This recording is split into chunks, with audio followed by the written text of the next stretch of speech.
Right, greetings, hello. Welcome to the Philosophy Club here in the middle of France in this rather momentous time of history we're living through. It's today is the 26th of May, and so I've been talking about this Gaza war for far too long, and it's still going on, of course, tragically. I'll just start with a few comments on that. So, yes, I mean it's a tragic situation. I've said before, I'm on all sides simultaneously. I think the job of intellectuals, let alone philosophers, is to see things from all perspectives at once, like 360-degree vision. That's the point of buddhi, which is the Sanskrit word for cosmic intellect. We should be able to see things from everybody's perspective. The problem with these conflicts is when people get stuck in their own narrative, their own linear worldview, and they don't look outside the box to the other. And this war is all about that. I've coined I'll come to that in a minute. So the International Criminal Court has issued an arrest warrant for Netanyahu and his Minister of Defence, and also who is tragically, by Israeli standards, a kind of moderate. And there's been a lot of tension between Netanyahu and this defence minister, so it's unfortunate. But anyway, he's legally in charge of this whole military operation, which is, according to the International Criminal Court, has been, committing genocide. So I think that's why they've issued it. And then they've also issued the arrest warrant for 3 senior Hamas leaders that seem to have been behind the October 7th attack. So that's fair, that's justice in operation. And of course people are grumbling about this, both in Israel and in America. And so what you have to realise about America is the extent to which Israeli government has infiltrated American institutions, especially through something called AIPAC, the American-Israeli sort of liaison council. It's got millions, and it's really seems, according to a documentary I watched this week called The Lobby, which is put on by Al Jazeera, undercover, they did undercover reporting.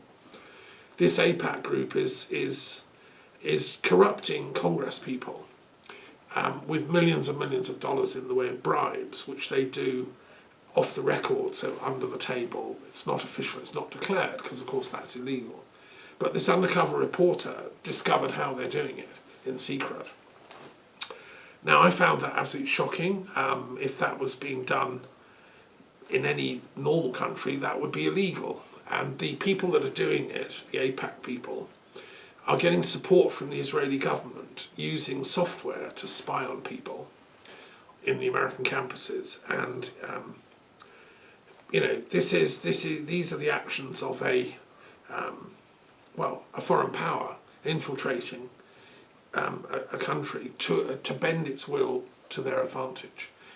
The problem with that is that it's this AIPAC sort of way of thinking is completely unable to see it from a Palestinian's perspective. So that's what I'm talking about, this tunnel vision.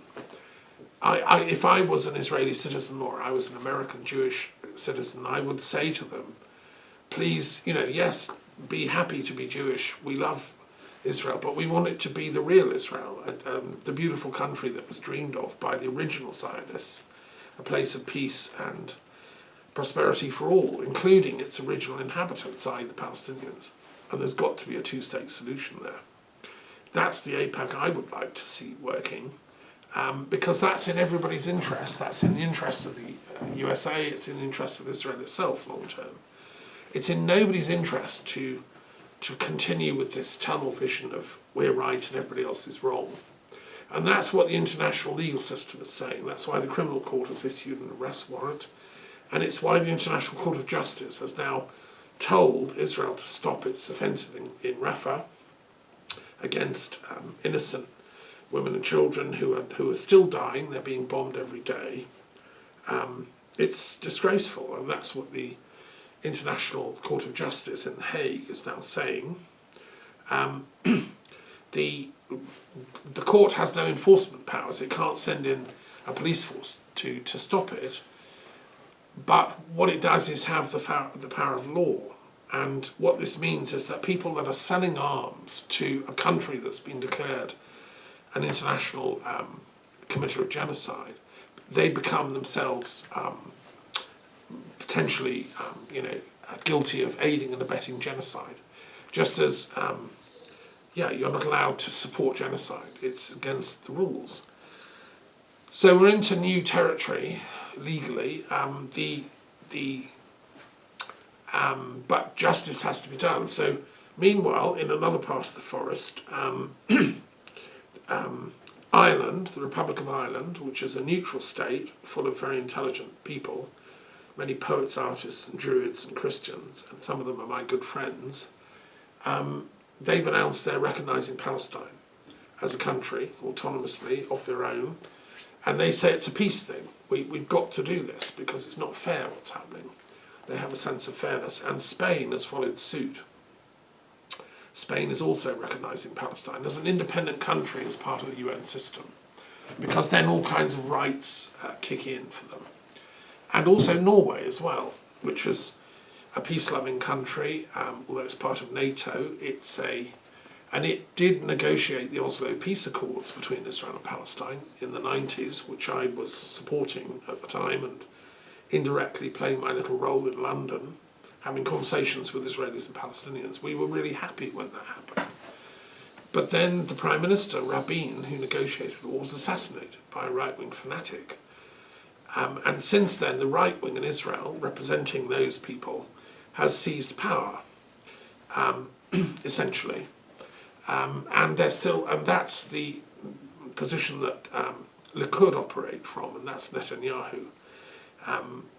They come from the terrorist wing of Israeli Zionism, which, in the form of the Irgun, blew up the King David's Hotel in an act of aggression. They killed 80 or so people, including British Army officers. For what? For no reason. Britain had just helped win World War II, liberated the camps, and we were happy to see, Israel emerge as alongside of Palestine. We had the mandate. We sort of left it for them both to get on.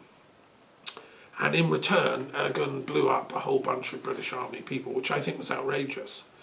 No justification. But that's kind of their mentality. It's like, if you don't immediately give us what we want, which is, we'll blow you up.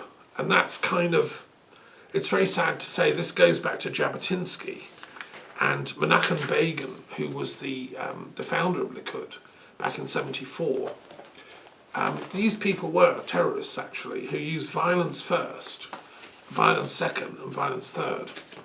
And they said right from the beginning, if you investigate the secret history of Likud, they said right from the start, we're never ever going to allow a Palestinian state.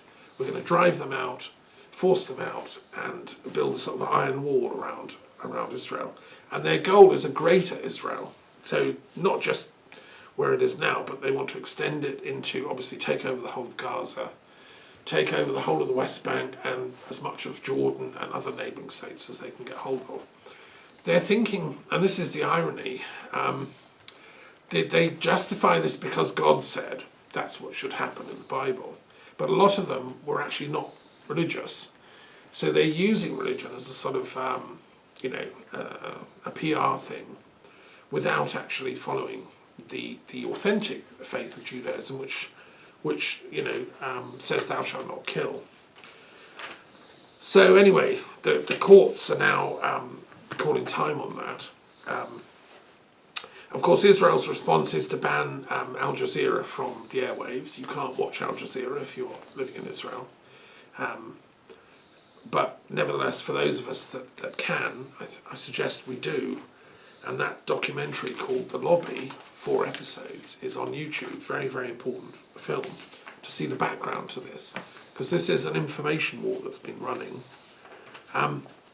So my contribution, what I've been thinking up this week in the confronted with this tragedy, because I have good friends in Israel and good friends among the Palestinians, I want peace to happen between them.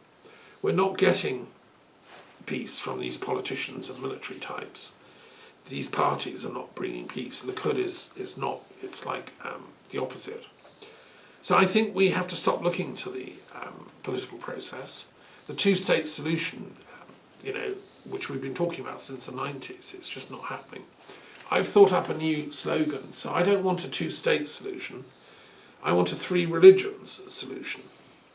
And I want the religion of Islam, the religion of Christianity, and the religion of Judaism, who are presented on the table. They have Judaism here, the Christians in the light blue, and the Muslims are here.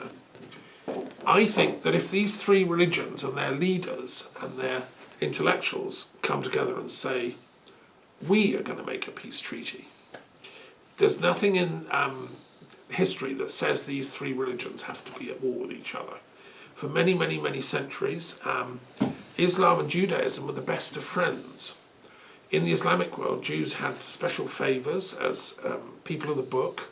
They often worked at senior level in the Ottoman Empire and in the Caliphate of Cordoba. They rose to be prime ministers, viziers. Maimonides, great philosopher, he was a respected jurist and medical doctor in Cairo, in an Islamic community. So the Jews were honoured by the Islamic world, and they contributed to its intellectual life, science, and so on. Maimonides wrote a lot of his works in Arabic, even though he was Jewish. So at that level, this hatred between Jews and Muslims is very, very recent. It only started with this idea of Zionism, that they should reclaim Palestine from the natives who were Muslims and Christians, and do it by force and violence, which I think was an error intellectually, if you look back at history, because it really exacerbated these tensions. But, okay, it happened. So the thing is somehow to get a situation where they can live in peace. So Muslim thinkers, theologians, and Jews have to recover their convivienza, as the Spanish tradition put it, in the time of Cordoba and the Andalusia miracle. They lived in peace together. There was harmony. And the Christians likewise were honoured in the Islamic world. Given in the Ottoman Empire, they had representation in the state. You couldn't go around killing Christians. They had their own autonomy. The same in Egypt, in Coptic Egypt, there were millions of Christians, and there still are, and they're greatly respected. So, and the Christians and Jews have always got on. In Enlightenment Europe, there were many great Jewish intellectuals working alongside Christians. Lessing and Goethe and the other figures of the German and European Enlightenment, Voltaire and co., worked alongside Jewish intellectuals. In Britain, there was a great, mutual respect for each other. I literally, growing up in Britain and, teaching in London, I didn't understand what the concept of anti-Semitism was. Many of my friends were Jewish. They were fellow students with me, or some of them were, I was teaching or studying with them. Many of my professors at the University of London were Jewish. Now, so that's fine, that's normal. So we got on all very well. And so what I'm saying is there's no reason why we can't have a peace treaty between the Jewish, the Islamic, and the Christian thought leaders, and and we have to do it in spite of the politicians, I think. So instead of lamenting, the two-state solution, no, it's not happening, let's start talking about the three religions solution, because this is the Holy Land. I've been to Jerusalem several times, I love it, and it is a sacred city to all three religions. Let's actualise that. Let's get the Christians of the planet, the Jews of the planet, and the Muslims of the planet saying enough is enough. This slaughter's got to stop. We've got to learn to live together in peace. And that's what I'm working for. And I've gone even one step further. I drafted the treaty. It's called the Interfaith Peace Treaty, and it has its own website. You can Google it, Interfaith Peace Treaty. So I would appeal to you, if you're Jewish, Muslim or Christian, please sign it and get your friends and family and colleagues, and let's get a few million people signing it. And then I will come to Jerusalem. We'll have an official inauguration of the Interfaith Peace Treaty in a ceremony, because that's, I think, the only way to stop it. Because this question of the nature of God is causing a lot of trouble. So let's use that to create the solution. In medicine, you look to the problem and then you solve it by, in a sense, transforming the cause into the solution. And I think that just as spirit misinterpreted and misunderstood can cause conflict, so spirit understood properly can cause healing and peace. So that's I just wanted to share that. The three religions solution is, I think, the way to go with this. So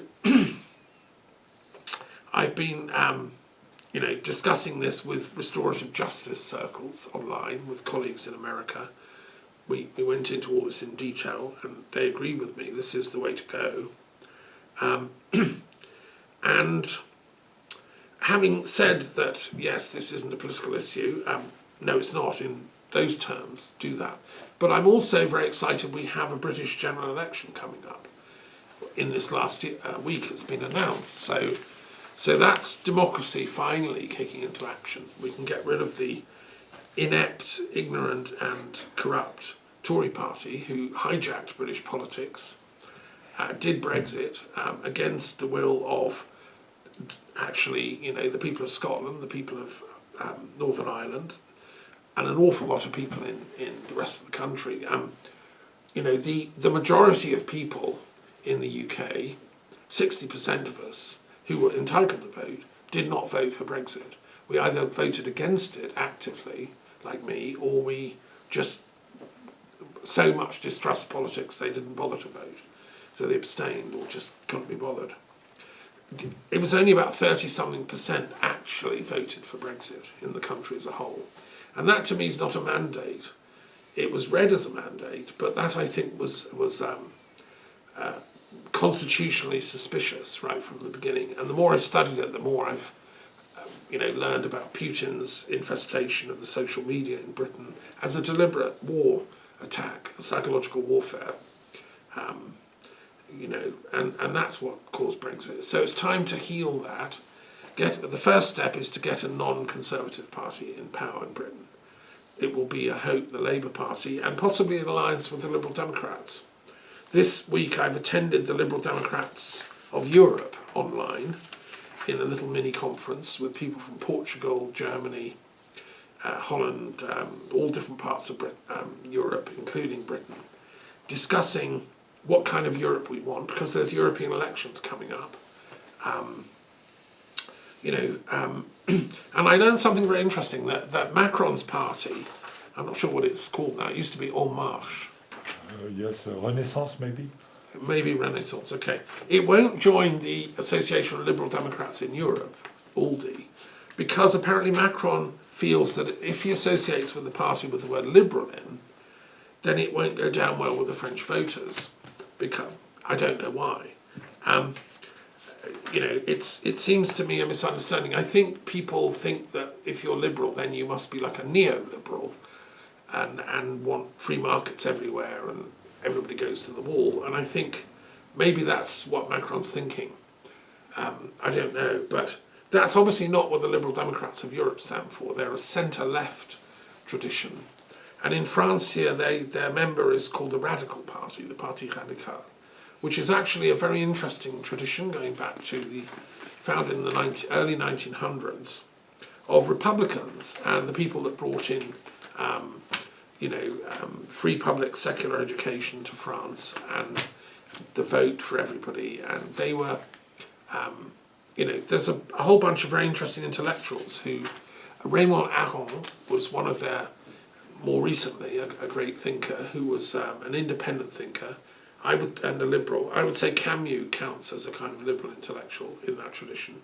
He opposed Sartre and his flirtation with with party communism. You know, he said, no, the individual has rights of sovereignty.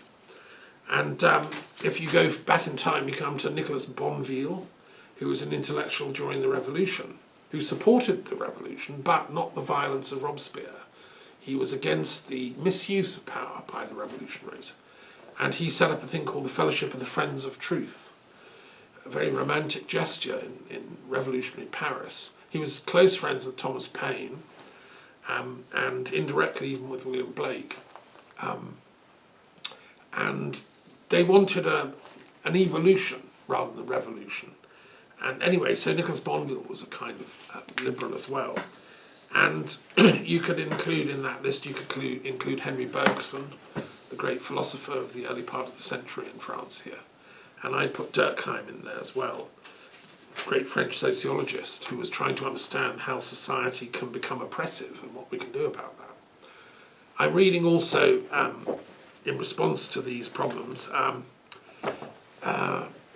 you know, when liberalism falls down and we get totalitarianism, and by the way, de Tocqueville would be a great liberal intellectual in French tradition who went to America and studied its, you know, he was impressed by the way they'd got a democratic system in place. He'd be appalled now at the plutocracy that's taken power.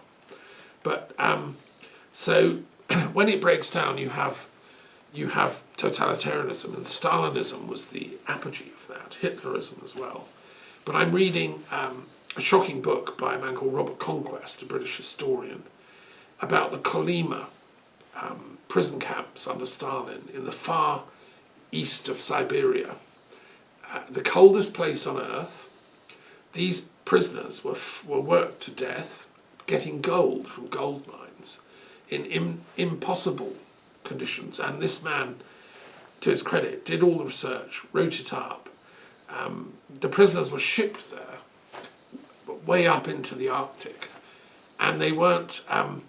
The first couple of years was reasonable. They were given boots and clothing. But then in 1938, Stalin issued an order, stop all that mollycoddling, and they were forced to go and work with just little paper shoes and things. And of course they died.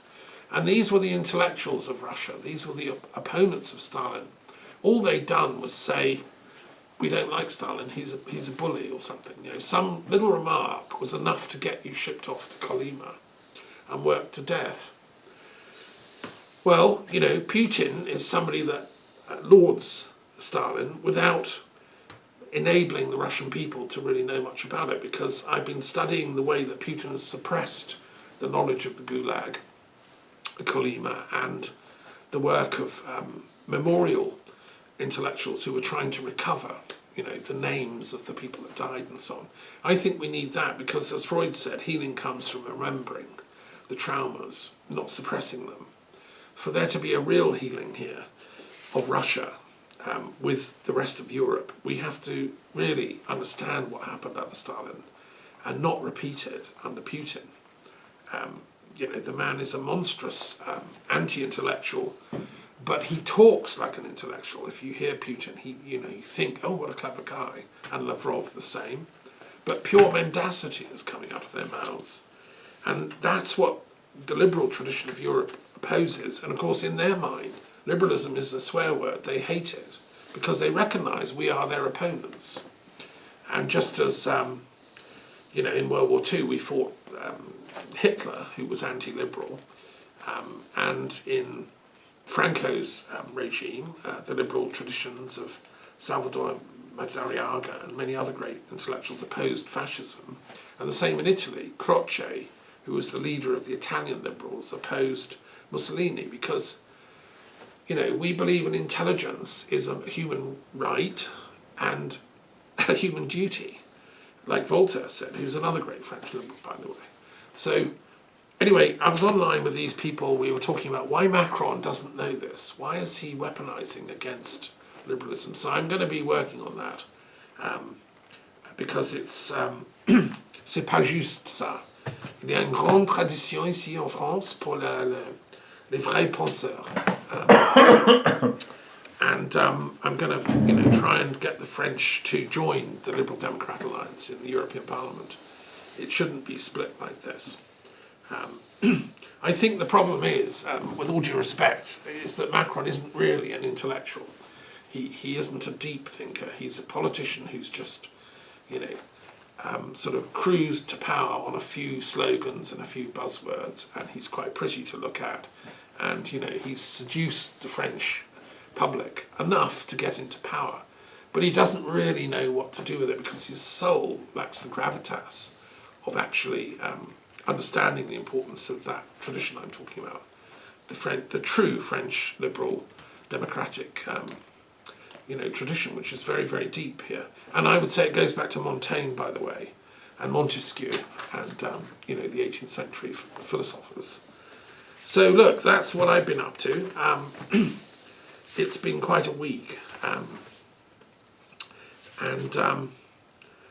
we had a full moon on the 23rd, which was great, and that was when some of these meetings took place. So today is Independence Day in Georgia, where there's problems in the Caucasus there, as Georgia is trying to say, hey, we're European, we want to be friendly with Western Europe, and Russia is saying, oh no, you're one of ours. And I've been studying the history of Georgia. It's had a troubled history, but I hope and pray that it can be a bridge between Eastern and West. It's a Christian country, historically was the second country in the world to become Christian, has a very interesting history, and Christ stood for reconciliation between all compass points and all directions. So I think let's hope we can emphasize that in that Georgian conflict, and it doesn't turn into another Ukraine-type standoff. That would be a betrayal of our duty as intellectuals. I've also been involved with the Peace Alliance in America yesterday, a big gathering, talking about the Nonagon Project, which in another part of the forest I'm working on, the idea of putting a 9-sided building on top of the Pentagon to house the American-US Institute of Peace. And this Peace Alliance has been proposing this for nearly 20 years, and they have a bill in Congress with 79 Congress people supporting it. I'm saying let's put it on the Nonagon, because they haven't specified in their bill where it should be. I'm saying symbolically, if it's on top of the Pentagon, that's a sign that peace is here and we've got to take it seriously, and that the American people take it seriously, because I believe the true genius of America, like de Tocqueville said, is for peace, and not for violence and conquering and constant warfare. I want to change that image, that optic that people see of America. And by building a Nonagon, it will be a really good way of doing it. And I'm proposing it be a gift from France, just as the Statue of Liberty was a gift from France in the late 19th century. So we the French citizens, gift to America the Nonagon. And we do it by announcing a Leonardo da Vinci Prize, which we give to the architect that can successfully design a 9-sided building to sit on top of the Pentagon. It's a challenge architecturally. It's not impossible nowadays with strong light materials. It could be a largely transparent, beautiful building. And then we give half of the prize to the lobbying firm that gets it through Congress, which is, they deserve half, architects deserve half. And I'd like that to be presented in Amboise at the Clos Luce, where Leonardo was based and died, by whoever's the French president at that time. So I've been active on that front, having interesting discussions with American colleagues about that, who are up for it and ask some excellent questions. And then, so yes, let's pray that this coming week, Parliament's going to be dissolved in the UK on Thursday the 30th of May, and all the MPs stop being MPs. It's an interregnum. It's interesting. And then we get to vote on the 4th of July. And throughout that whole month, they'll all be busy campaigning. I hope that all my British friends that are listening, you will all go out and vote, register, and just don't vote Tory. I don't care what you vote. Vote for whoever's most likely to get rid of the Tory if they're sitting there. is what I would advise. And I believe that they're going to lose. It's interesting that Rishi Sunak just announced the return of military conscription to the UK as part of the Tory. Please vote for us. We'll bring back military conscription. But if you don't want to do that, you can do social service work in hospitals and things.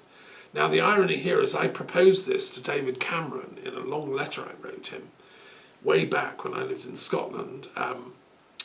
And when he seemed a reasonably intelligent Prime Minister. So I wrote suggesting, only I called it the National Citizens Service, and it wasn't connected with the military. I was suggesting that unemployed youth, or when they're after university and haven't got a job, or before university, they should be given 1 or 2 years of voluntary service to the community, doing things in other parts of the country. And the state would pay them a little bit to do that, more than they get if they're unemployed. And they get all that useful experience and going out and doing stuff for the community. And I suggested that to Cameron. He didn't do it. And it's interesting that that idea has been corrupted by sticking it together with the military. And then they announced that as a policy thing. I wonder if Sunak and Cameron got together and Cameron said, yeah, there's this idea that was floated a while back. Why don't we put that out there? It might get us some votes. No, I don't think it would, and I think Labour and Lib Dems should say, no, we're going to have a citizens' national service, but it's not connected with the military. It's totally different. It's non-violent. It's doing learning skills in other parts of the country, So I've got that policy document I can send to people if they're interested. So, yeah, it's an exciting time here. And there's a big peace conference going on in Tanzania, in East Africa, on peace and Ubuntu and the kind of Pan-Africanism. It was an important conference run by my friend George Mutalemwa, an African intellectual and sociologist, and I'm giving a talk there tomorrow, on Monday, to them on Zoom. I couldn't go in person. I wish I could. What I have been doing this week, working on different languages, so my 99 Names of Peace, here's the list, and I was working on Swahili this week and fell in love with Swahili. It's the African language of the coastal regions, Tanzania and neighbouring countries, and it's an African Bantu language with lots of Arabic loanwords. So their word for peace is derived from Arabic. And I discovered there was a very important centre where these Arab traders for 500 years were based on a little island offshore from Tanzania, which is now a UNESCO heritage site. And I've been studying all this. It's absolutely fascinating. The way that Islam and the native African traditions kind of merged into a culture of a high level. Zanzibar? No, it's not. It's not Zanzibar. No, it's got its own little name, which I can't find right now. But I will if I find it. That was interesting, and the Swahili language is fascinating. I've also been working on this week. I've been doing Swedish, going back into the runes and the history of the Swedish language, which is very closely really connected with Norwegian and Danish, and also Anglo-Saxon. It's part of this northern Nordic Germanic language family, and the runes were their original alphabet. So I've been working a lot on that, fascinating. And Sweden, of course, is historically been very interested in peace and peace research and so on. I've been to Stockholm, and I've been